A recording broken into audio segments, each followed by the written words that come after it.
আজকে আমাদের ইন্দোরের সেকেন্ড দিন ছিল।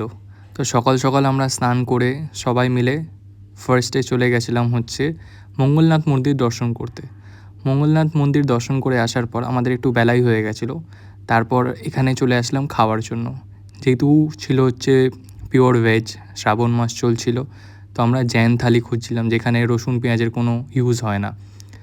আর হচ্ছে ইন্দোর মধ্যপ্রদেশ জুড়ে যেটার সবথেকে ফেমাস খাবার ওখানের, সেটা হচ্ছে ডাল বাফলা লাড্ডুর থালি। তো আমাদেরও এটা ট্রাই করার ছিল, অনেক শুনেছিলাম। আর এখানে ওরকম প্রচুর দোকান আছে যেখানেই ডাল বাফলা লাড্ডু পাওয়া যায়।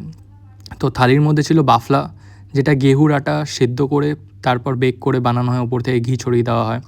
তার সাথে ছিল হচ্ছে কারি, তারপর চাওয়াল, তারপর হচ্ছে মটর পনিরের সবজি, তারপর হচ্ছে একটা ডাল, রুটি, সালাদ, চাটনি, আর ছিল হচ্ছে কমপ্লিমেন্টারি ছাঁচ, আর হচ্ছে আলু জিরার একটা সবজি ছিল। তো এখানে সবটাই হচ্ছে আনলিমিটেড, শুধু ছাঁচটা হচ্ছে ওয়ান টাইম।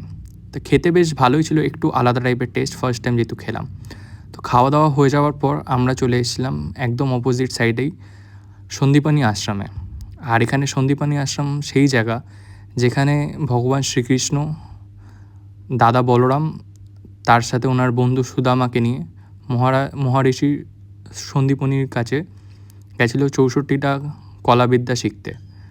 তো এখানে সবটাই মানে আর্টের থ্রু স্কাল্পচার করা ছিল, দেখে খুবই সুন্দর লাগছিল। আর এটা হচ্ছে গোমতী কুণ্ড ছিল, যেটা হচ্ছে একটা পবিত্র পুকুর তৈরি করা। আর এখানে জায়গাটা খুবই সুন্দর, প্লাস শ্রীকৃষ্ণর এই মূর্তিটা অসাধারণ লাগছিল।